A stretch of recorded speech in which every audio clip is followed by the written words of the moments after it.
So you're currently in Peru, in the Andes. Yeah, I've been living in Peru for almost uh, well, it'll be 5 years in December. And before that, so we met upstate New York at a So ceremony. at You, that time when we met, I was still working like super heavy in the film industry doing stunts, um, and and I had an apartment in Brooklyn where I was Sunset Park. downstairs. Yes. Yeah, and then I also had a place in LA, and so I was traveling back and forth to each coast for work all the time. So I was, and then so it's kind of spending like a third of my time in New York, a third of my time in LA, and a third on location. Typically, was how the year kind of went So around. at that point, were you working as a stuntman or a stunt coordinator or both? Both, in fact, yeah. Um, when I first kind of encountered ayahuasca, and the reason that I ultimately came here to Peru, I was doubling Michael Keaton on Birdman, and I'd gone to Montreal to kind of like uh, coordinate some sort of like uh, uh, not like additional photography, I suppose. You know, it's like there's a lot of rigging where I was flying around, but I was also like there, kind of handling him. You know, as well. And I'd worked on that show earlier that year in Manhattan. Um, and then when they went to Montreal, I went with the show then, and This would be the movie Birdman, yeah, right? and that was really where. So yeah, I had like that year, I had at Burning Man that year, kind of like ayahuasca had come into the field, you know. I guess we're going to talk about ayahuasca. Certainly. So it's just like slide that into the conversation as the main topic. But it had kind of come into the field of Burning Man. There was a friend of mine who had I was camping with who had been to Peru, and he was talking about it, and I was like, wow, I'm curious for the first time. Um, I wasn't.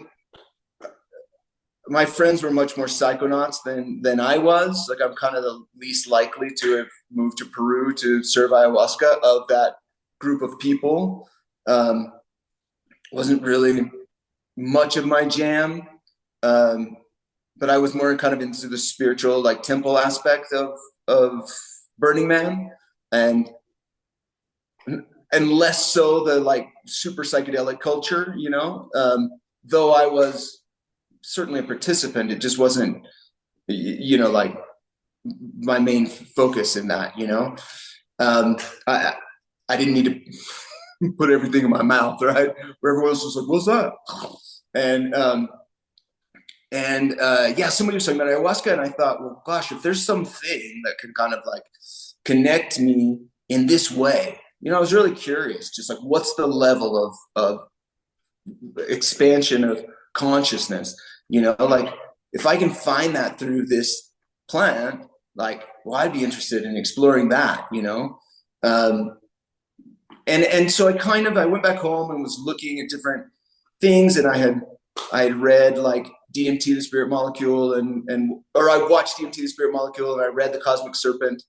Um, I also read Rick Strassman's book about DMT, the Spirit Molecule. But I saw the film. It's what everybody does, right? You go and you watch this film that's got Joe Rogan hosting it, and then you read this particular book.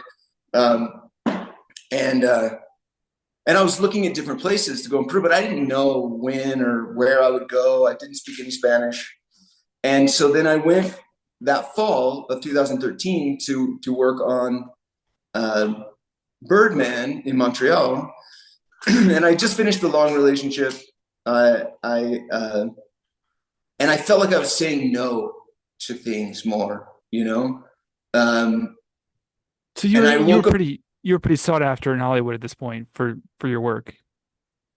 You Yeah, no, oh yeah, I you was working all the you'd time. done. We also, before I forget, we should also talk about when I first met you. You just got this dragonfly tattoo. Oh yeah, well that was because of Birdman. So yeah, that that year, so this was 2013, and like I said, I was doubling Michael Keaton on Birdman, and there's a point where he's on the rooftop, um, and and then the guy's like kind of pulls him off the ledge, and he's like, "Do you know where you need to go?" And he's like, "Yeah, I know where to go." And he runs and he jumps off the roof, and then he ends up like flying around Manhattan, and then like down by Central Station and stuff like that, and then landing in front of the theater where his show is performing. But he also sort of like, there's a taxi driver there that like opens the door and is like, "Hey, you didn't pay me," so you don't know like if he That's actually right. flew, Yeah. or if like, he's crazy or kind of what's happening.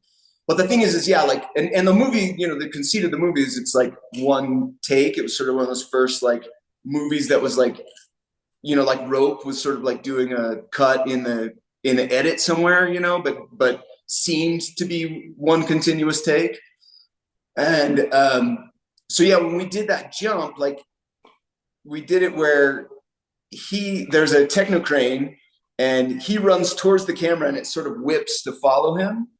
And then we set it up where I was on a line and and I run past the camera and it whips to my back, right? And then I jump off out of frame, and then it did like a pass around where they added a digital double, and then it went into that shot where he's kind of flying through the tunnel, and that's really that kind of stuff that was the rear projection stuff that we were doing in Montreal. Um, so anyway, on one of these takes, I also was the key stunt rigger on that. So I designed all of those gags, like the cable gags. I was on a line. So it was actually kind of strange. I was on the roof directing my team, like to make adjustments to the system. But then I was testing on the roof, because I was the guy on the line. But then the cool thing was that, so like the edit in that is like I said, Michael's running towards the camera and it whips like that. And then I'm running past the camera and it whips like that again. And in that blur is where the edit is, right? So it's on his face and then it's on my back, but you absolutely can't tell that the person has changed, right? And so I dive off and I'm on a line. It's like 10 stories up and I'm on a line that stops me, about 40 feet from the ground or something like that. But the camera, I fall out of frame and the camera tilts down and then goes around like this. And then you see him kind of like come out of nowhere and then fly around in that pattern. Well, that's a kind of gag that like anyone can do. Not anyone can do, but I don't have to like prepare my landing. I don't, it's like I'm trusting the line, and I've asked thousands of people to trust systems that I've designed. Obviously, I trust the guy that designed it. It's me, and if it fails, I'm probably never going to know, because I'll just be into the ground, right? Right. So because of that, like the kind of adrenaline that sometimes comes from being from doing something like like really, like if you're on fire or like if it is really challenging, that wasn't there, right? So like my bandwidth was really open, my eyes were open, my heart was open, and basically I'm like 10 stories up in Midtown Manhattan, like jumping off a building, you know what I mean? Like who gets to do that? So I run, and this is very likely because I remember each take and I remember like the direction that Alejandro was giving me, and then how I did this particular take. And I think that this take that I'm talking about, when this happened, is actually the take that's in the movie, right? And so I jump off the building and I'm looking out uptown, and I see something just like coming at me, like a bullet, right? It's obviously not a bullet, but something small and black and traveling fast. And as I'm floating in the air, I'm like, what is that, right? And I watch it land on my arm, and it's a dragonfly. Like a dragonfly landed on my arm. I'm like 100 feet above Midtown Manhattan. I'm in a space that probably no human has ever occupied above Manhattan, right? Um, and between action and cut of doubling Michael Keaton on Birdman, and a dragonfly landed on my arm, right? And so the cable stops me. I'm floating. I've got the dragonfly still on my arm. They lower me down, and I tell the stunt coordinator, who's a friend of mine, I'm like, dude, get your camera. He always had a camera, and so like he's taking pictures of it. Now, like the crane driver, who's this old huge guy named Patty from Long Island, right? He's just like, oh my god, like he's just like a little girl, like just like that's the coolest, this huge like Irish guy. And so I was like, I gotta get this dragonfly back to the roof, right? I gotta take him back up to the roof. And to get up to the roof, you went in a building that was next door into the service elevator, up 7 floors, across it, up a staircase, across that roof to a 2-story platform where the techno crane was that connected the 2 buildings to this school that I was jumping off of. And the dragonfly stayed on my arm the whole time, right? And so I get to the roof, and they like everybody stops what they're doing, and I have a video that Michael took of Alejandro taking a picture of it, and then yelling at Chivo, the DP, and he's going, Chivo, it looks like a Chinese clown, and I mean, we stopped, and then I just like, they hooked me up again. I put my finger sort of next to it, and then it flew off, and actually flew off towards this white sort of dome cathedral that's like on 42nd or 43rd, that like, that's part of the shot. Like he flies around that shot, that the dome of this cathedral. And yeah, it was just like, and certainly then when I came back to Montreal, I was like the hometown hero. Like I was the guy that the dragonfly landed on, right? And then yeah, like, so as you do when something like that happens, you get a tattoo. And after sort of a lot of kind of thought, and then a friend of mine sent me a website of a guy named Jay Freestyle, who is a guy who's a tattoo artist from Amsterdam, and he's from South Africa. His family's Chinese. He's from South Africa. He tattoos out of Amsterdam and travels the world doing conventions. And I ended up being able to, after trying to like connect with him, I was able to meet him in a convention, like in Italy. It was like a year and a half later when I started trying to contact him, and then he wasn't available for another 6 months. And he was like, I'm like, look, when's your next appointment? And he's like, in June 8th in Brindisi, Italy. And I'm like, all right. And his motto, this guy's motto is like, give me a piece of your skin and I'll give you a piece of my soul. Right. And so like, basically, like I told him this whole story that I just told you. And he was like, so you want a dragonfly tattoo? I was like, he didn't, it was kind of humbling. I was like, well, yeah. I was like, yeah, I've been drinking a lot of ayahuasca and a dragonfly landed on my arm. And he was like, okay. That's amazing that the dragonfly could precipitate that whole chain of events, but also that it could stop production basically No, hilarious. even for a minute on this movie. Yeah. So how initially did you get into stunt work? Well, the joke is that I fell into it, Everybody falls in, they fall into it, and then they burn out, I'm like, but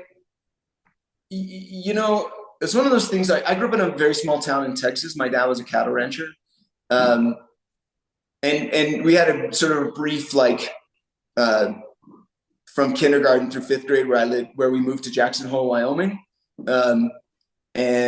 But then we moved back to Texas, right? And so I was from a town of like 304 people. And my dad was a cowboy. And so, like, being a stuntman never really was, I mean, it wasn't really, I mean, who in that situation would ever be able to achieve that, Like you grow up and you work at the feed store, or carry on the farm, or whatever, something like this, But also at the time, like when I was a kid, like Hooper with Burt Reynolds was a huge movie. And then The Fall Guy was on TV. And so there was these kind of like stuntmen that kind of like was sort of a thing, you know what I mean? It was like something you play pretend at, but like I never really thought that I would be able to do that. Um, but I was riding horses from, the time I was 2 years old. I could drive a tractor. Uh, I learned to drive a pickup to drive to the tractor so that my dad wouldn't have to take me anymore, right? So I could drive a heavy farm machinery before I could actually drive a car, And I learned to drive when I was 12, right? So I was doing all these things that were kind of like I was taking martial arts, sort of leading me like amassing these kind of skills in a way, but not really knowing it. And then I started doing like theater, one act play in high school, and decided I was going to go study art and theater when I went to college. And it happened that I joined the fencing team, and I started taking stage combat, which was kind of the first year they offered that, and it was only a graduate level class at the time. But I like the first semester I started auditing the class. I was just taking it, and then the second semester I was assisting the class, right? So it was kind of like I was like the freshman that was the assistant to the stage combat class for the grad students, right? And that became like a huge passion of mine was stage combat, right? And So it's and like it really sword fighting, hand to hand combat, things like that. all the stuff, yeah. Yeah. Yeah. For the theater, I became very passionate about Shakespeare as a result of that. I really had no. I mean, I'd studied Shakespeare in the way that you do in the Texas Panhandle, which is like not very interesting. There's astonishingly they can make Macbeth boring. And I remember my mom was the county and district clerk, and I got a scholarship from the County Clerks Association, and I had to go to Austin and make a speech. And I remember saying that I wanted to do theater, but none of that Shakespeare crap. I literally said that as I got this award, and everybody loved me for it, and which is hilarious how that just came back to bite me, because I mean, there was a point where like I was doing, I was doing Shakespeare because that was kind of the outlet in theater that you could do sword fighting, right? And then there was many years where I continued to be passionate about sword fighting because of Shakespeare. You know what I mean? It's like, oh, well, then I can do this, that, and the other. And it was a very like it's shifted, right? And then yeah, like in the early 2000s. So then I was doing at the same time I was also like I was studying skydiving. I mean, I was doing skydiving. I was jousting at like Renaissance festivals and things like this, And I'd kind of gotten to where I was like, okay, this is what, I'm going to do.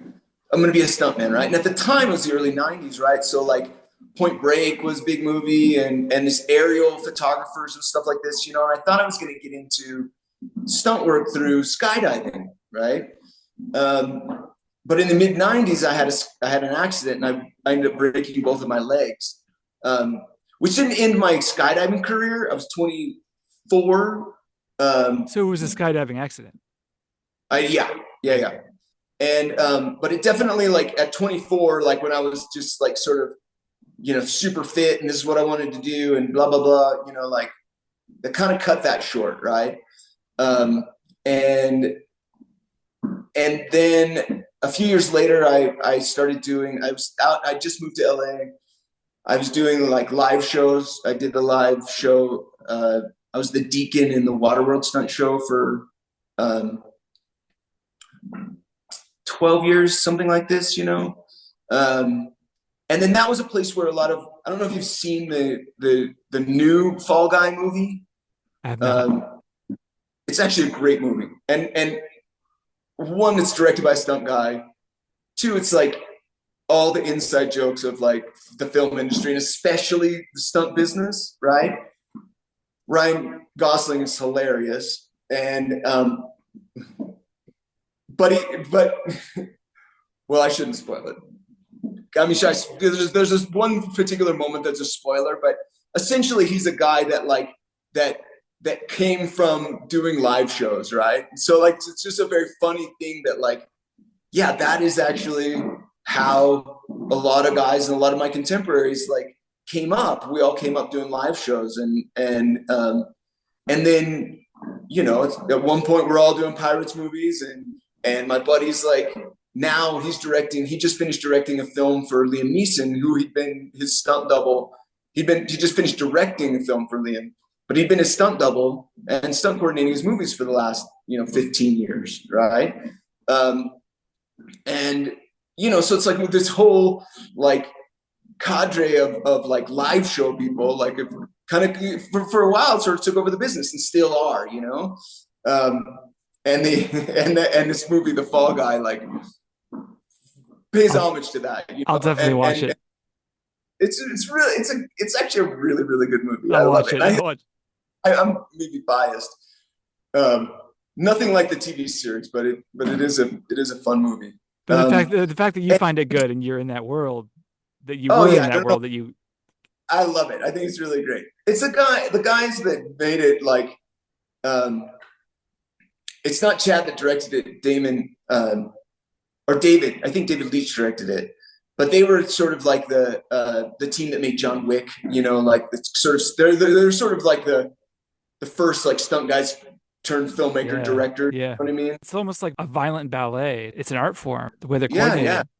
It absolutely is. I mean, and even when it's more brutal and less kind of like the dance of it, it's all kind of a dance, You just have to sort of make it look like. I mean, it's just like falling off a building into a crash mat is like gymnastics, but you got to make it look like you're out of control, and that's sort of part of the.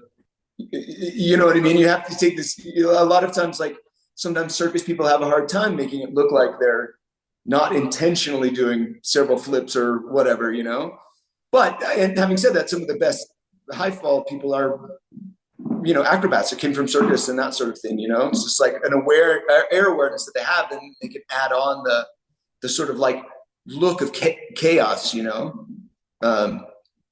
This idea that like it looks completely out of control, looks completely violent, but like we're laughing, we're playing swords with our friends and stuff like this, it's like it's ridiculous, really beautiful thing. And then what ultimately happened for me was that at some point everyone was like they were having auditions for the first Pirates movie, and I ended up going to that audition and getting cast in that first Pirates film, and then helping out a lot, like because a lot of the older stunt guys that were say in the Stuntmen's Association in George Ruby, the stunt coordinator's group, they weren't sword fighters, right? And the production wasn't taking time to train them but they had to know how to do it once they got there.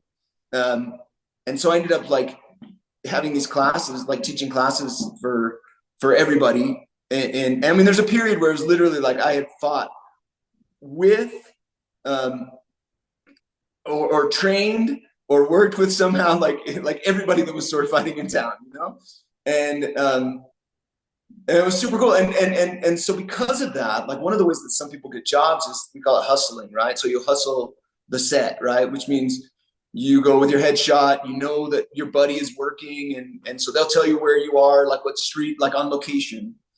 And then you'll come and you'll like present, you try to meet the stunt coordinator, because the business is stunts is who like if I don't know somebody, then I can't ever hire them, right? Like if they can't do what they say they can do, then somebody could get hurt or killed, and certainly those producers aren't going to ask me back because I'm responsible, and millions and millions of dollars is on the line, right? So it's like I got to know you, but the only way to but there's no way to get to know you, right? Sometimes, so a lot of people like train together. I mean, that's why there's this kind of camaraderie of the live show guys, and because then once one of us kind of got successful, then we all kind of came up, and also like one day you might be the coordinator and the next day you might be working for somebody that was working for you on a different project, right? So it's like it's that way. There's never anybody that's like, oh, like so far above everyone. You got to kind of be nice to everybody in that way. I dig that about it, right? But one of the ways to get to know people is to, stunt coordinators in particular, is to come to set, right? Bring your headshot, you talk to them a minute, you skin out, you leave, right? And it really is. I mean, some people, like certainly in the early 2000s and that, it's like people were making a business out of it. They had like, you know, the production report where all the productions were, they were going to hit like 5 sets a day. And it was, you know, something like this. And it kind of was a full-time job to like get known and not even to do the job, you know? But because I had ended up training so many people, and because I was working on Pirates where, you know, if there's 150 stunt guys, well, half of them are running shows as well as coordinators. So then they get to know you, and then you're, you know, working for them.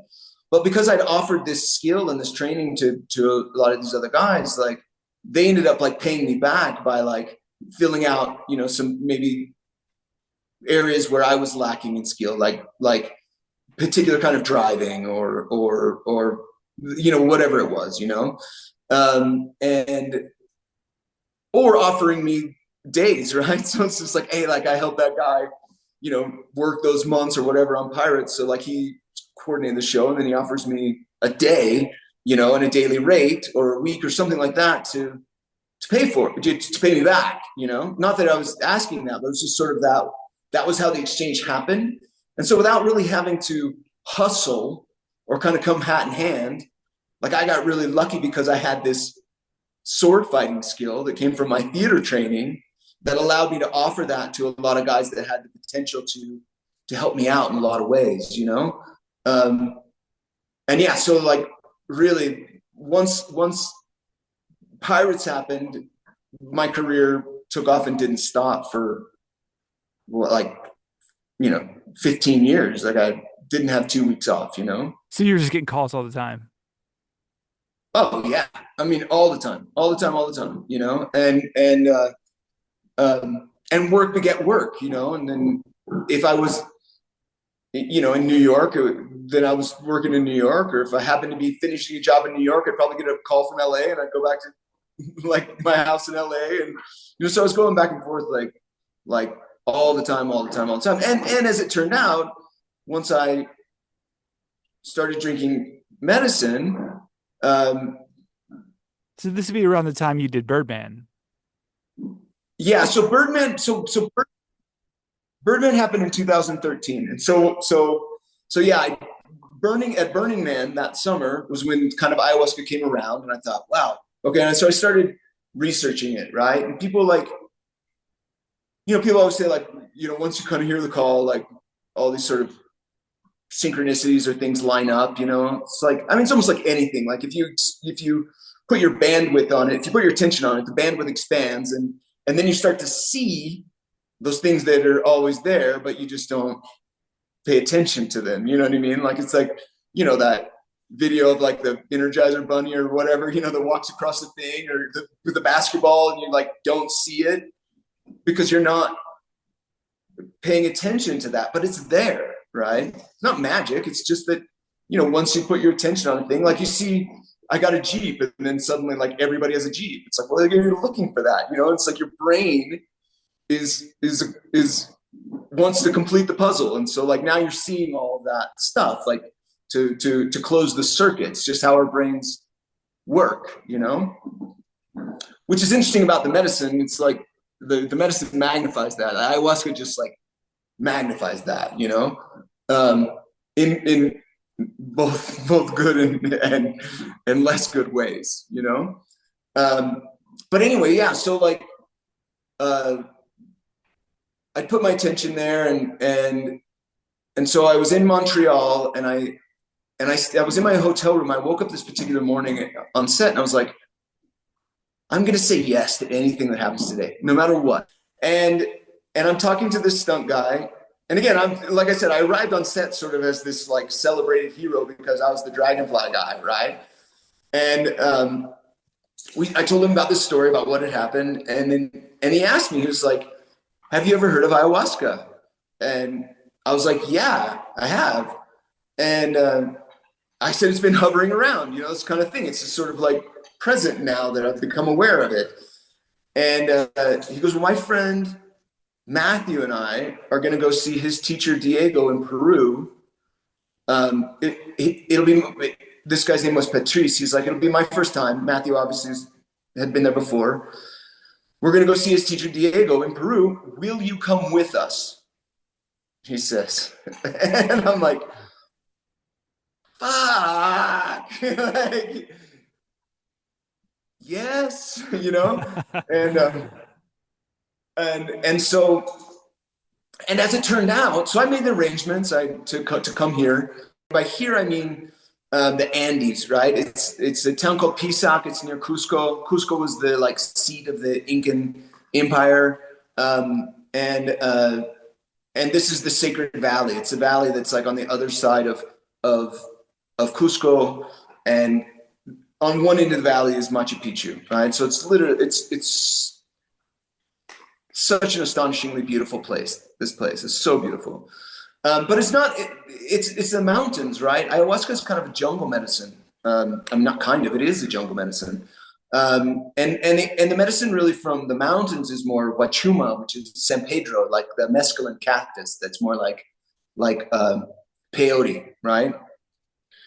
And Diego, my teacher, now or a friend, Diego was kind of one of the first people, like he came from Lima and he brought ayahuasca here to the mountains and he started doing ceremonies in English and really opened it up kind of to like a way that was easier for, I think those of us with sort of Western problems, like to enter, you know? But I wasn't even looking here. I wouldn't have come here. There's no reason. There was no way. Why would I come to the mountains to drink ayahuasca? I was, going to go to one of these like, Shipibo places or Mestizo in the jungle, something like that. But I was afraid. I didn't know when I would ever go because it was completely unknown and I didn't speak Spanish, right? So I made my plans to come here.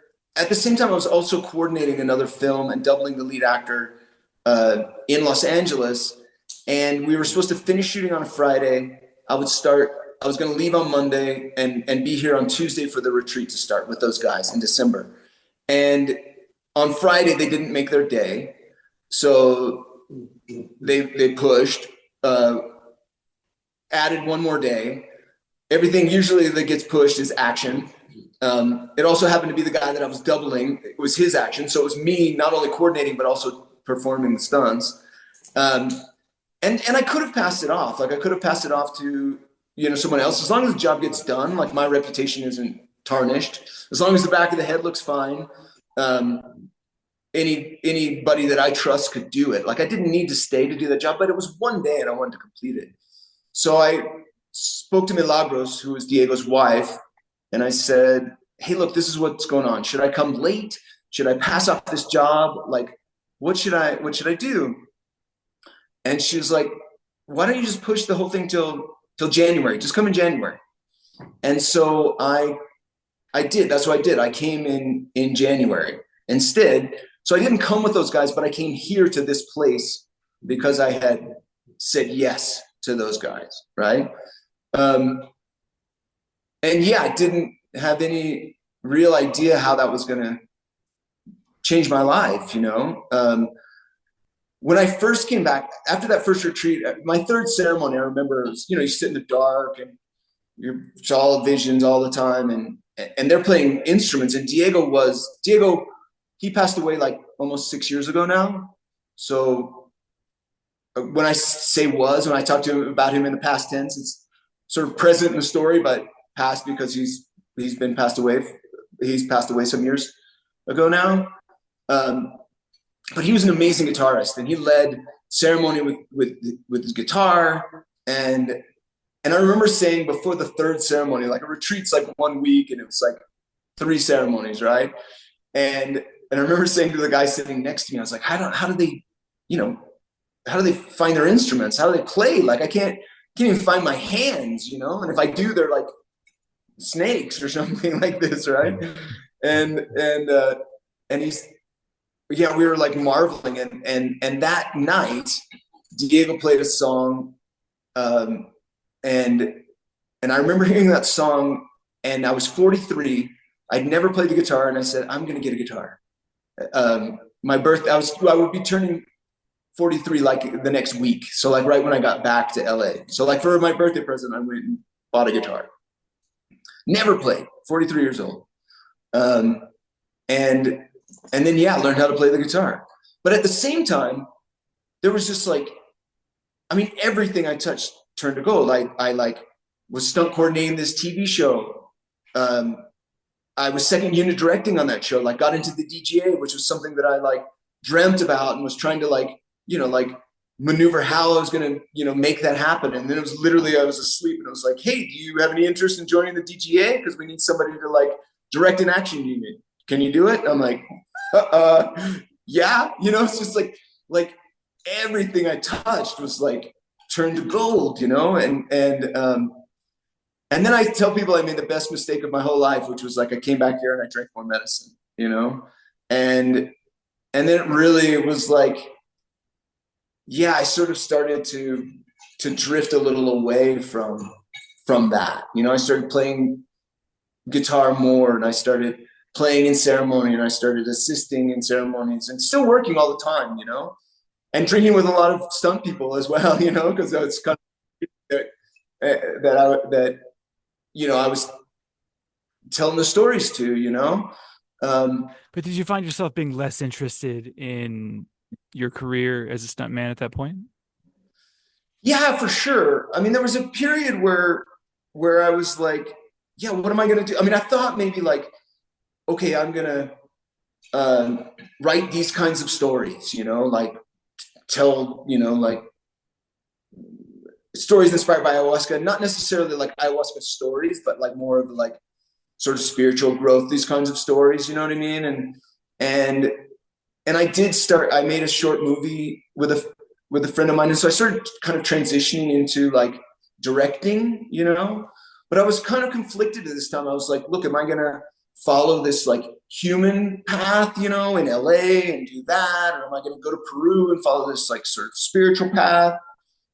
Which is funny because now I don't really buy either of those. If somebody tells you they're walking a spiritual path, I mean, really, it's like we were saying before, it's like, I don't buy it. It's not what I'm doing. People like, how'd you become a shaman? I'm like, that's not what I do. I'm like, I was open to this path without trying to fill it with anything. And then I said yes and kept saying yes. And then this is what happened. I don't feel like, like I'm walking any kind of spiritual path, but there was a period of time where I was like, do I need to like, just dive into this human world or leave it and be, like serving ayahuasca or whatever. And I had an experience back in 2015, like right after I got that tattoo, I came here and this is actually at the time when I met you, like there was like, after this experience, I cried for a year. I cried for 1 year. And it wasn't that I was sad or even I certainly wasn't depressed. It was just that like I kind of have a joy that like resonates in my life that like can overpower everything. And it's carried me through my life, Like there's almost always laughter behind my voice, right?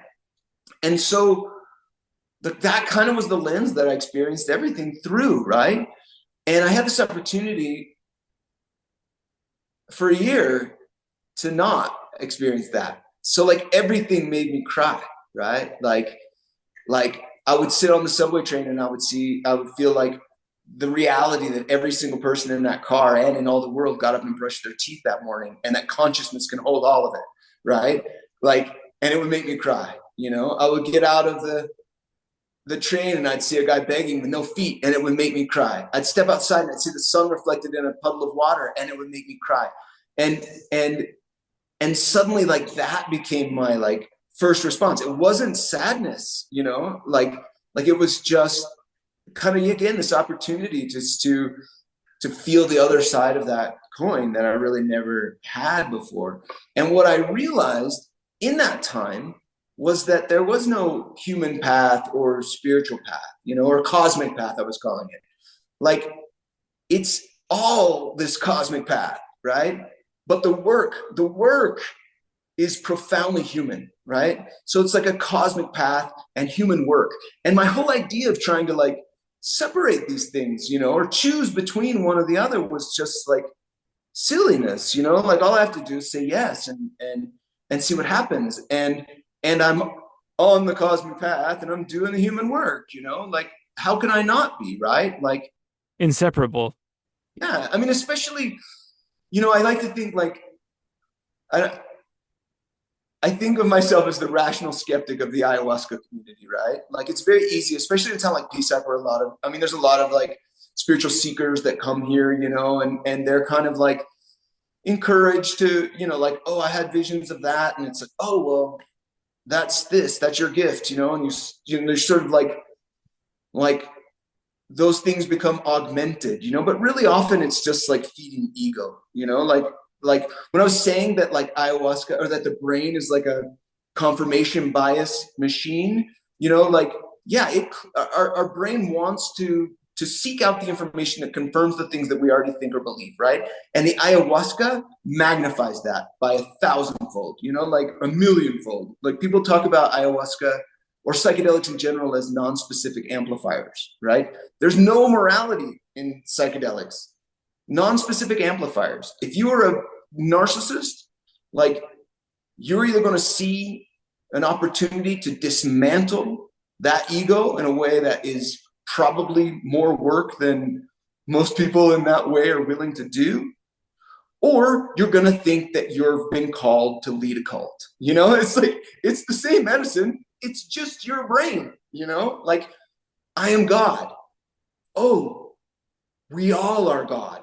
We're all one and we're on this ship together. I am God and I'm called to save the world, right? Like it's the same message, but two different results, right? The medicine's not creating the result. Like our brain is the thing.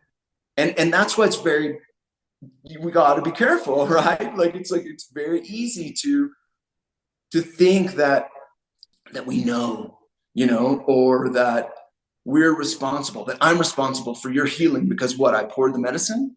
Like that's you in the medicine. That's me in the medicine. The only thing that I did is take the bottle off, you know, because that's the thing that the medicine can't do. And somehow in all this crazy life, like the path led me to do that, right? And it's humbling and awesome, right? But I'm not doing it. I'm not making this happen for you, right? Diego always used to say, we're holding space for transformation. Like that's it. I'm holding that space. And by holding that space, I'm doing my own work, right? Like talking about like these things being like interrelated, you know, the cosmic path and the human work, right? It's like, as I said, I don't really believe in anything. Like I try not to add any story to my story, right? Like synchronicity or, you know, like whatever, like, and it's even things that I want to be true in that way. Like if I have to believe that, then I also have to believe that, you know, my neighbor can talk to dogs, right? In that animal empath kind of way, you know, not like in a different way than like listening to what the dogs have to tell you, you know. It's like, oh yeah, well no, he was sitting with Gandhi and said this, that, and the other, or whatever, you know. It's like, well, you're probably not talking to a dog, that's your ego. Like, but then, you know, like, oh, you have a gift, you know, and people start seeking out the person that can communicate and receive these messages from dogs and encourage that kind of thing. Like it just builds and builds and builds like that, right? So like it's better not to add any story, just to be like, I don't know, you know, I don't know. Don't fill it with anything, right? But if there's anything that I kind of like hold to, it's like that.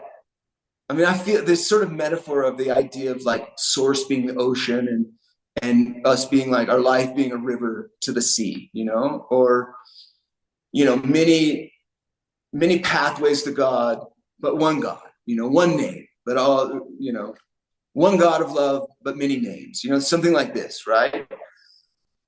Like I think of source as that, you know, like sort of this infinite ultimate consciousness, emptiness, right? Nothingness, a oneness, a non-duality. And because it's a singularity, if you think you're seeing it, you're not, because that's a duality. It's an observer. That's more than that. Like the nothingness that is the potential of source is beyond our comprehension, right?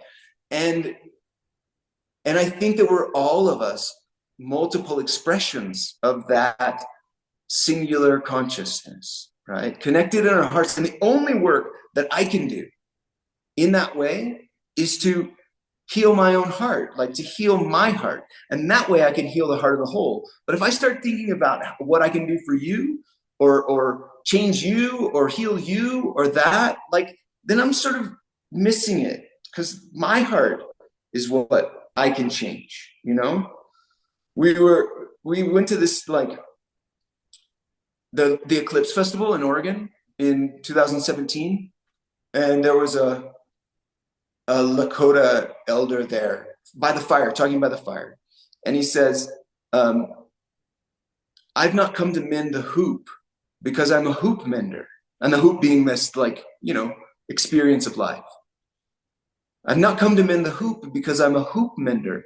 I've come to mend the hoop because I am the broken part of the hoop, right? Like, that's me. I don't have shame about being the broken part of the hoop, but I can only fix the part that's me that's broken, right? It's like the idea of, like, everybody cleaning up their own doorstep, you know? Like, yeah, I can fix this, right? And as soon as I take my attention off this onto what's wrong with you, then I've missed the point, especially if I think I'm doing something to heal you, right? Like, this experience is, I mean, it's astonishing, right? Like, but why? I don't know. I don't know why. And that's the amazing part, right? What I do know, if in fact consciousness is oneness without duality, that what I'm feeling right now in this human experience is impossible for that consciousness to experience, right? And so if you look at these, you know, like religious and philosophical traditions that have an avatar become human, right? Like Vishnu becomes Krishna, and Rama, Lakshmi becomes Saraswati or Uma, you know? Yahweh becomes Jesus, right? Like there's an avatar, a human experience that feels what we can feel, that God or consciousness or source cannot, right? And I mean, I don't know how me, you know, like healing my heart or laughing or choosing kindness or feeling intense pain and sorrow heals the whole. That's not my job. My job is just to feel it, right? While I'm here, that's the experience, right? That's the cosmic path that has human work, you know? And for me, it's like the, again, the Fall Guy, the Hooper, the Burt Reynolds movie, and another movie that, or another TV show that was popular when I was a kid in the 1980s in 1980 was The Greatest American Hero with William Catt, right? And his character was this guy that was gifted a superhero suit by aliens, right? But then he lost the instruction manual, right? So he has this superhero suit, but doesn't know how to use it, right? He's constantly learning. He's like called to, you know, like do good.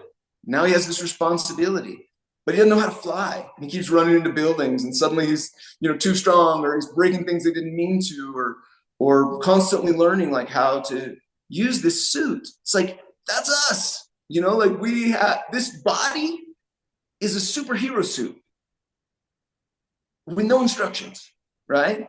And like our job is to learn how to use it, learn how to feel with it. Like God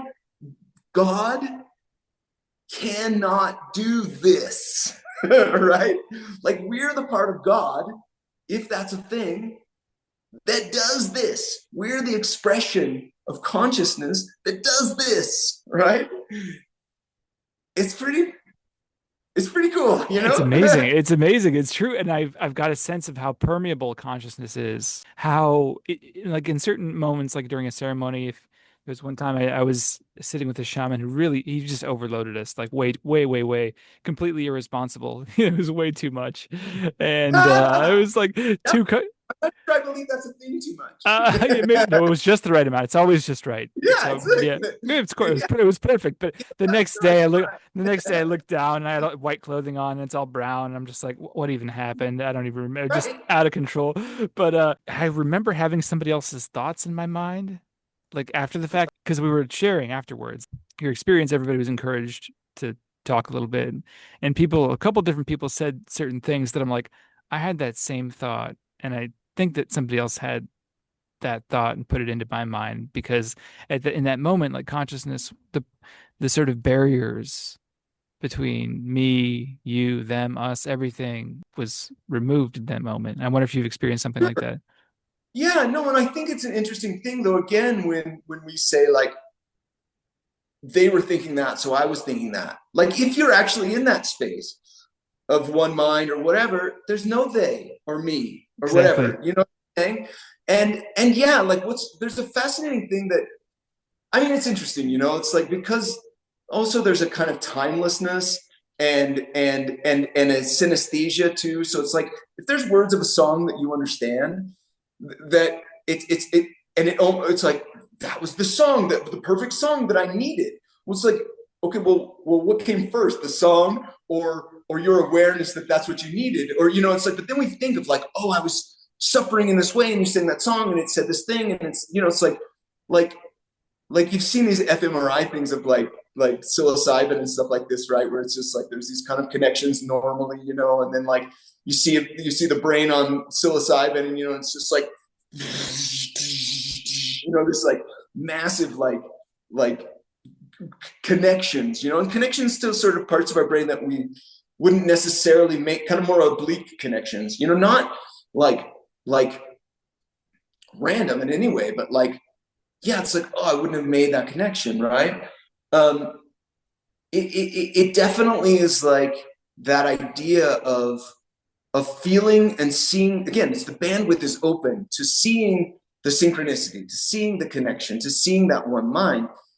One of the fascinating things, and that's just about being, yeah, like it's we're open, right? I think that sometimes, you know, we think of our brain as this thing that can kind of like tap us into consciousness in this other way. It's like, look, our brain actually is kind of a filter that like doesn't let all the radio programs come in, so that we're not just like you know shitting our pants and drooling all the time, right? It's like we had like it's the filtering thing. Like it's actually the thing that like lets us not see all the stuff in the periphery all the time and receive you know all the information of all the colors and all the things and all the stuff that's happening around us all the time, right? And so when we like yeah like sort of break that filter or sort of like open the funnel a bit, yeah, we connect in ways that we you know may be able to connect all the time, you know. But because our brain is like protecting us, like I said, from turning into goo, like we're not aware of that connection. A really interesting thing is that when in the I think it was in the 1920s when you know of course the you know like there was some American scientists who thought they had discovered one of the like beta alkaloids in the brew, right? And it turned out to be like I can't remember if it's the harmine or the harmaline, the beta tetraharmaline that is in in the brew, but it actually had already been discovered in Syrian root, right? And named harmine or harmaline, whichever the one of those two it is. Um, but before they realized that it was already something that existed, they called it telepathine, right? They like actually named this like alkaloid telepathine, right? And and again, because yeah, that's this kind of almost often overriding experience. I can't, when I don't even want to. Like I'm not trying to. There's one ceremony I had where I was like, I felt like I could look around the room and I could see in each person. I was leading the ceremony. I could see each person and I could see light moving where their injury was or where they were holding their emotion or whatever that was. And I remember thinking like, I'm like, shut that down right now. First of all, that's not my job. Like, I'm not here to heal you. Second of all, like, if that's not just my ego making me think I see that, it's a very easy ego trap to get into to think that I can do that, right? So it's like, yeah, here's a thing I saw, and rather than like, oh, now I have this superpower. It's like, yeah, no. Maybe, I mean, if that's true, maybe someone else is equipped to deal with that. Like, It's the person that has to do it, right? yeah, like, I mean, I think that's absolutely true. But there are traditions, especially like in the jungle, where people more of these like sort of traditions of curanderismo, where people are going to a vegetalista or curandero to seek healing in a particular way, and often it's to diet. But I also think that sometimes those people are. I mean, look, it's this interesting cycle, right? Like those people might be seeking status by having disciples, and those of us from the West that have come from dogmatic traditions who like are seeking to shirk it by finding a dogmatic guru in India or curandero in Peru, like we're easy targets, right? It's this like system of like, my teacher, my maestro, my thing. And that's not to take away from the knowledge that many of those people have, like a lot of that knowledge is what plant is, how do you open the patient to receive healing with the ayahuasca, and then what plant of, like hundreds that I've grown up with studying, not me myself, but someone in the jungle, would be the plant that's going to like cure that ailment, be it arthritis or anemia or something like this, heart opening in the case of say Bobinsana or something like this, focus. Like that's a path and skill that's not, yeah, it relies on somebody with that knowledge in the same way, like a neurosurgeon has that kind of knowledge, you know what I mean?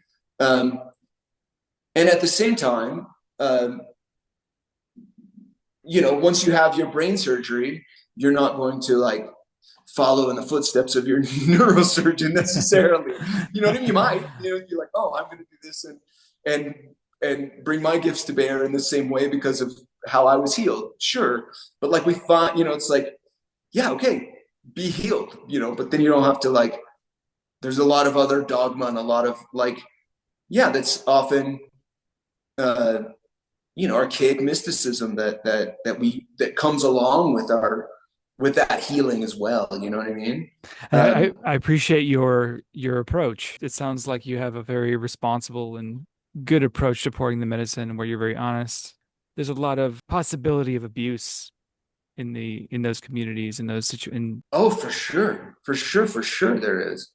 I mean, even if I had a friend come over the other day and she's like, "What do you think it is about ayahuasca that seems like that seems to be the medicine that like brings out the most ego, or narcissism, right?" Well, like, look, if I think that's a particular like pitfall of all of the wellness thing that's happening right now. It becomes kind of a grift of like, I listened to a podcast called Conspirituality. It's my all-time favorite. These three guys, And one of the things that one of the guys named Derek says is like watch what they say and watch what they sell. You know what I mean? It's just like there's often a grift attached to all of those. Follow the money, right?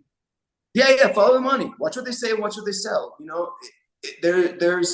There's often a grift.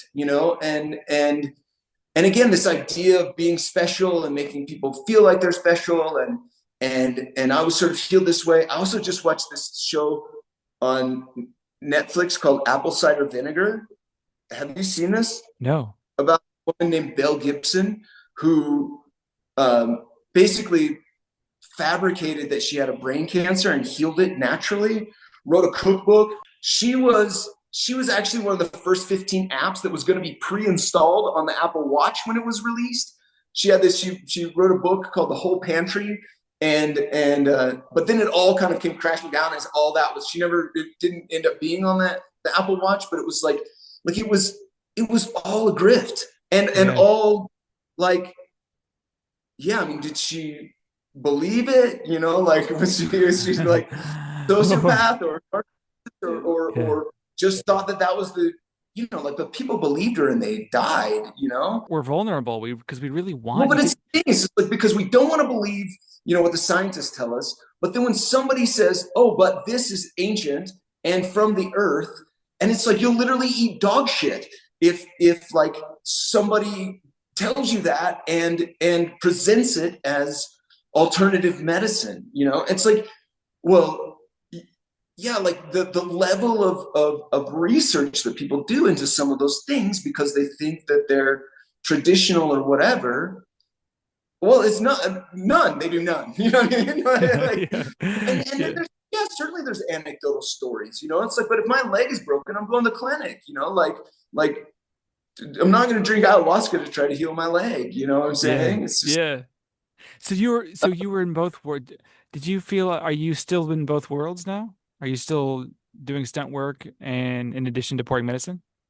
a little bit, not so much. I mean, uh, yeah, every once in a while I get a phone call and to work with a friend of mine or to stunt coordinate a film for a buddy that I know.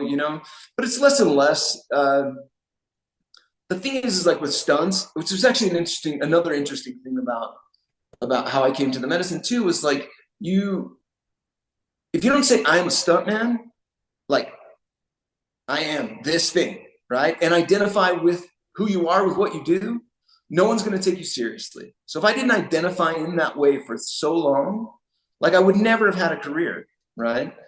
Um, and and then one of the things that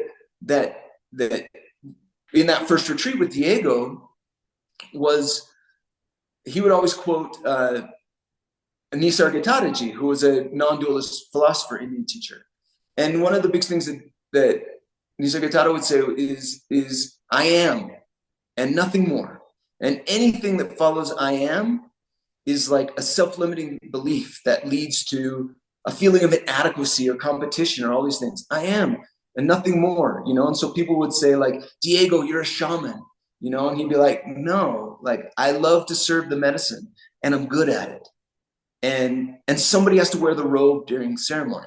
Like these are things that I do, but it's not who I am, right? And I think that like that was huge for me, like to begin that sort of dismantling of my own ego in that way, right? It also has been like a guardrail, right? Because I know what it's like to be, like the guy that's on fire fighting Johnny Depp, or whatever. It's like Yeah. I can, it's just like that's my ego, right? Like, and it's cool. Like, why wouldn't I talk about those things, right? Like, and then when I talk about it, people are like, "Wow, cool," and it's like, It is tremendously exciting. yeah, and but it's not me. It's something I did, and it's something, and I not that I'm not like not proud of those things, and I'm not, and I love to be excited about them. Um, and I love to, like look, find a little kid. It's just like, hey, grow up and do what I did. You know what I'm saying? It's just like somebody's like, you were in blah blah blah. whoa. You know, I'm like, yeah, man, you could too. Like, that's awesome. And it Yeah. only comes from having done that and being able to be in a position to influence people in that way. And I love that. But it's not who I am, you know? And it And got you, but it did get you to this place, right? it did, of course. But what gets you there, what got you here won't get you there. You know what I mean? Like, it's like it's one of those fascinating things where it's like, what I mean, again, what I love about it is there's a guardrail. So like I'm constantly checking myself to see if I'm getting into that ego place, you know? It seems I helpful that you have this we all background. have like our ego, you know? I mean, obviously, like, I'm not saying, and it's not bad. I'm not saying that like I'm like, oh, I've shut that down. I'm no longer reside in ego. Well, that's a lie, you No, it know? just seems But like you're very sensitive to it. guardrail that allows me to be like, okay, well, how am I approaching this now? Is that, or do you think you did that? You know, like, and if so, get back on the path. You know what I mean? Um, and I think that that's been it was a great gift of having spent that many years identifying so completely who I was with what I did. Now, to answer your question, which is to say, like, I mean, now that I live in Peru and I'm not there, you know, hustling and making deals and doing all that stuff, like, and I'm 54, you know, there's a 24-year-old kid that like is stronger and faster than I ever was and wants it now, you know. um that kid's going to get the phone call and it's not going to be me, right? So like one of the drawbacks of sort of like, in as far as continuing to work, is it a drawback? No, but like a drawback for continuing that career is, yeah, energetically I don't identify with it anymore. And really the only way that it works is if it's who you are, you know. It's got to be hard on the body too. Yeah, I got really lucky. No, no major injuries. I mean, I have some. I definitely have some. I mean, I also have some that were from my, you know, like lifestyle, just, you know, that led me to that. You know, like, wow, that kneecap that got shattered, that didn't, you know, like, that had to heal in place, right? Because I had another open fracture and they didn't want to risk infection. Um, and now is, you know, like double size, you know, 30 years later. Um, I feel that now. You know what I'm saying? You know what I mean? Like, Yeah. you know, like taking 10,000 punches a day. Like, okay, I feel that, you know, like torn shoulder, like these things. But I will say that, you know, it is pretty amazing that, I mean, I live at 10,000 feet. I ride my bicycle. I'm as fit as young kids that live here. And I got out of the business without having had a head injury or broken my neck or you know, like I didn't have a career ending or life changing injury, You you must have seen know? that happen though, right? Oh yeah, definitely. Um, yeah, yeah, friends whose lives were changed, you know? What were some of your favorite movies to work on? I mean, I love the Pirates movies. I love them, love them, love them. And I worked on the first four. The fifth one they shot in Australia, and I think my friend Chris, who doubled Johnny, was really the only like American stunt guy that went. Um, but I loved those movies. I loved those movies. One, because it was like the beginning of my career, but also it was like I had dreamt of being a pirate. You know, it's just like that's really all I wanted to. You know, I used to joke that like my dad and I, we kind of didn't get along sometimes. And I love my dad, and we did get along, but there were times where we were in conflict because he was a cowboy and I was an artist. You know, but really ultimately we were both kind of pirates out of place, right?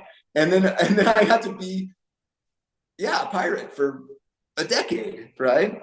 Um, I loved working on Birdman. I loved working on the movie I was saying, A Better Life, that Chris Weitz directed, and with Damien Bashir was the the lead in that, and that was a it was an awesome movie because that we were shooting that like right at the time that like Arizona had enacted this like super draconian like immigration bill, you know, and it felt like we were doing something, you know, it felt like we were doing something. Um, Whether, you know, like then it's all dust, right? Yeah, yeah. But seems like such a the halcyon days of the Arizona draconian immigration bill. Oh, those glory days when it was when we thought that George W. Bush was a fascist. You know what I mean? Like it's like Ah, the good old days. yeah. So I mean, I love making that movie. And again, was a good friend of mine, and is a good friend of mine, and so you know, all things being equal, it's awesome to work with your friends. You know, what's another one? Oh, I did so many. I loved working on Spider-Man. I Michael asked me to come and double him again on Homecoming after Birdman, and and so we worked on that again together. And it was crazy because we were in Atlanta and there were all these dragonflies everywhere. They were everywhere, all over the place. And I was doing some rigging or something, and this dragonfly landed on my hand, you know, and at one point, Michael and I were working on some fight choreography, and there were just dragonflies like everywhere. Like he threw me down on the ground, and like the ground just erupted from like dragonflies, right? And he was like, "I gotta fucking stop hanging out with you," you know? It's just insane. And so yeah, Homecoming was a lot of fun for me. That was a tough job, but it was super fun working with him again. How often do you have ceremony? It depends. I usually have normally, you know, we have a website here. There's a temple that Diego built, and his wife Milagros continues to run that. Um, and I'll usually serve on Friday, like 1 or 2 Fridays a month, and then my friend Nacho, who lives here, who's really an incredible musician, but also like facilitator with the medicine. He leads plant dietas, you know, so he does these retreats where people come and we'll have 3 ayahuasca ceremonies, and then they're working with a master plant like throughout that week. And so it's a week-long dieta, and I usually assist him in those ceremonies and in his ceremonies. This month, he and I both have a private with the same group. So one night he's leading it and I'm supporting him, and the next night we just kind of shift to the left, and I'm leading it and he's supporting me, you know, but with the same group. So you know, between like our open ceremonies, the retreats, private ceremonies, you know, sometimes it's 1 or 2 ceremonies in a month, and sometimes it's as many as, you know, 16 ceremonies in a month, you know. And in a way that like people ask me all the time, like, how could you maintain that, you know? But I think that where I live at the base of a mountain called Pachatustan, and we call the mountains here in the valley the Apus. Apu means sacred mountain spirit, you know, and we really feel each of the mountains has a different personality and energy, you know, and you can kind of feel that presence personified how you want to, but they're definitely like, I live at the base of this very powerful mountain. So the valley's at 10,000 feet and this mountain goes up to 16 and a half. And I'm right at the foot of it, right? I think being able to sort of step out of my house and live here where I do supports me and allows me to drink as often as I do, you know? I wouldn't be able to do it if I was still at Sunset Park, you know, like it's just the energy so different there, you know, it's like impossible to imagine, you know. Are you basically always on the diet? Not necessarily. I mean, you know, like the thing about you got to live your life, you know what I mean? Uh, I mean, I think about a lot about the restrictions that people, you know, like have for ceremony. Often that is if you're dieting, right? And it's good guidelines to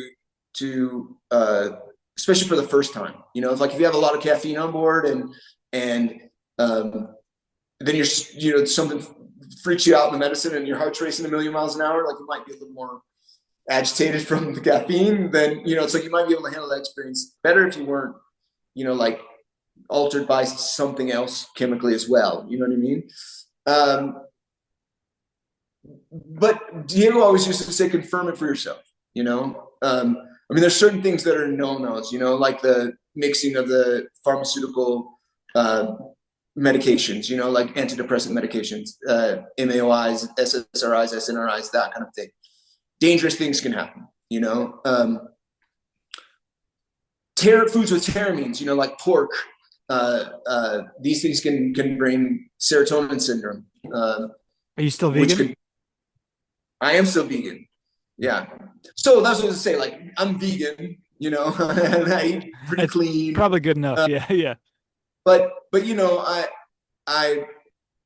I went to Japan to study sake, and I love to have sake every once in a while, So sometimes I'll have a sake or a beer, like I'm not around ceremony, like I I don't, you know what I mean? But um, and then yeah, like there's just like yeah, like confirm it for yourself. Like Diego was always like, look, I found that I could ignore all of the advice except for spicy foods. It's just like, and he used to love spicy food and hot sauce, hotter the better. But then you're gonna feel it again in the bathroom when you're, it's just like might as well like not have to give yourself that experience, But I think a lot of the super, again, like I'm not like, if anything, the medicine has taught me again is about experiencing this life, this experience, right? So like, I don't live in a cave. I'm not trying to renunciate. I'm not trying to find in the medicine, I want to find like a stillness, where I'm kind of in the middle of it, and the chaos is as I want it to be as loud and as bright and as strong as it possibly could be. And so I can practice being in the middle of it and being still, so that when I come out into this life, I can be less reactive, But if I wanted to be really that, like I might as well not give up my superhero suit, like I'm here to feel the feels, Obviously, like, those things of like, what you're watching on TV, like who you're casually having sex with, what's your relationship with alcohol or marijuana or these other kinds of things, like those are going to have an effect on your experience with the medicine, So, if you're going to have sex, like probably the afternoon before you're having ceremony is not a good idea, because that's going to be where your consciousness is still sort of floating, right? Like drink days before, so that you're not like metabolizing your alcohol in the ceremony before you can get to the work, like if you can, it needs space. You can not be digesting your hamburger like at the beginning of ceremony, like the hamburger's not going to kill you, like it might not even make you puke more, but your body's going to be metabolizing it, right? So like that's work you can do beforehand. Do that work, and yeah, if you're drinking, every other night or several nights in a row, well then yeah, you sort of find yourself living in the diet all the time. But again, the rigidity of the diet is really based on what people that are actually in dieta with master plan are recommended in some of these like facilities or places in the jungle, you know what I mean? And it's not, especially if you're, like working with the medicine all the time, not something that, I can have a matcha at 4 p.m. and drink ayahuasca at 6 and not be over caffeinated. You know what I mean? I feel like you don't want to let perfect be the enemy of good, right? No, exactly. Like again, is that what I'm trying to learn? Like why why dive into this thing that is so like you know, I mean, yeah, there's messages from space or and this infinite, but also it's really about like being grateful for the mother that gave us this life, you know, like it's like, and then when I'm not in the medicine, like living on the mother earth, especially here in Peru, like yeah, it's abundance. And so what I'm gonna like be a renunciate from that kind of abundance. I don't want, you know, again, it's like I'm not gonna try to like be in excess of it to a degree where it's where that's harmful, you know, both to myself and the mother. Um, but yeah, I'm not trying to not be a part of it, you know. I appreciate And that. that's just Yeah. me. And Yeah. again, that's just me. Like I'm not like there's somebody gonna listen to this. There's gonna be like some ayahuasca shaman that's like, that's wrong. Yeah, okay. Well, that's just me. I'm not trying to tell you how to drink ayahuasca. You know what I'm saying? This is this is my experience, you know. I don't know shit, you know. You're really going for the stuff of life. Maybe your work as a stuntman. It seems like just who you are. You're really going for it. And so to me, it wasn't that surprising when I knew you'd been drinking a lot of medicine. When we met already, that you started when our mutual friend said that you were going to Peru to pour the medicine. I wasn't that shocked. And I thought it was cool.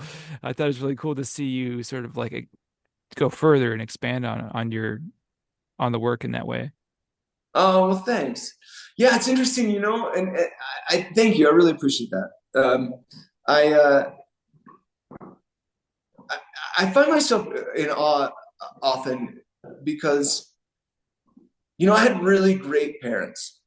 I had really great parents. I am and was very different from my mom and dad. You know, but I see a lot of people that come to drink medicine to recover from the things that their parents did to them or did not give them or whatever that thing is, these traumas that people have. And it really then just reinforces again how little of that I have, you know, which isn't to say that I have a lot of work to do and continue to work on many things, you know.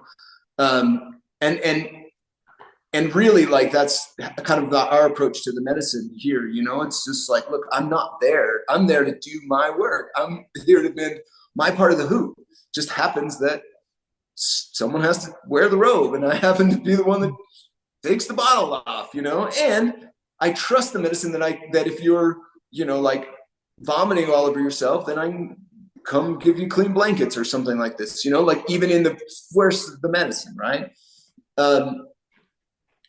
Yeah, I mean, you know, like I can helm the ship, but I can't control the waves, you know. And I think that that's a good way to like, yeah, experience brings something, you know, but it doesn't give me control over the ocean tides, you know what I mean? Like that. And but many people think that they can, you know, they think that they do. There was a story you told me briefly when we met the first time about you were doing some stunt coordination work and you were sort of puppeteering somebody. Oh yeah. Yeah. That was on The Greatest Showman. I was working on The Greatest Showman. Yeah, and I was up they built this like rail for where the lights were, and they had a tall man. You know, like it was, you know, he had this like collection of oddities and the freaks or whatever. And one of them was like a giant guy, and he was on painter stilts, but they were all dancing and they had this like intricate choreography. So yeah, I had to be up in the perms.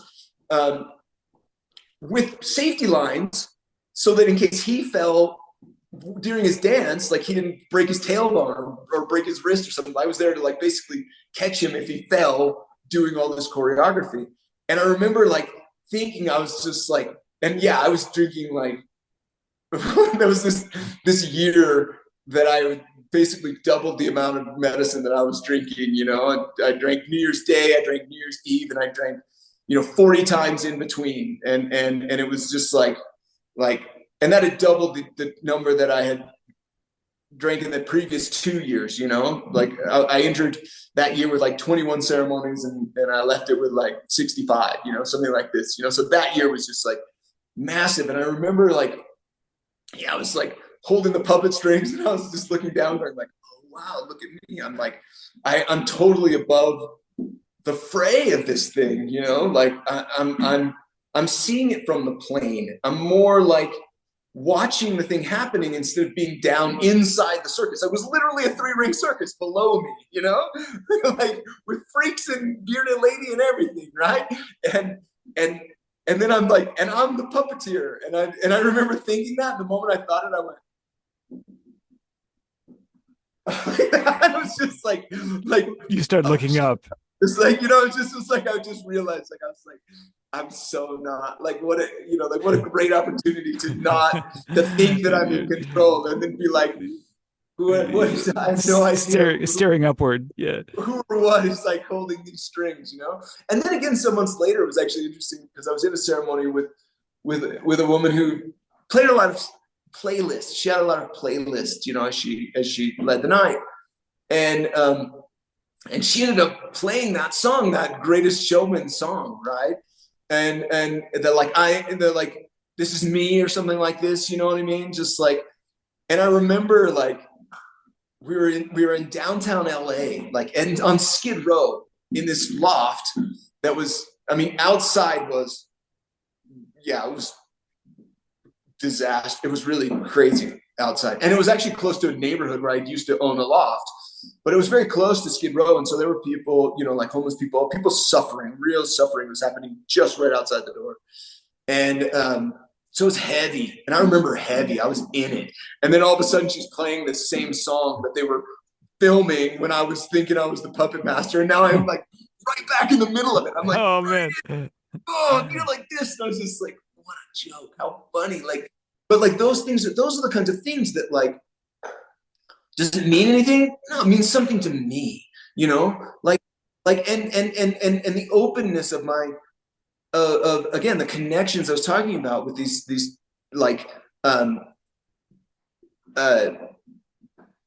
tryptamines, these psychedelics that are tryptamines, you know, they're very closely related to serotonin, like, like they open these connections and you see these things. I remember a ceremony where it's like one of my, I think it was my sixth ceremony. My intention was to be love, right?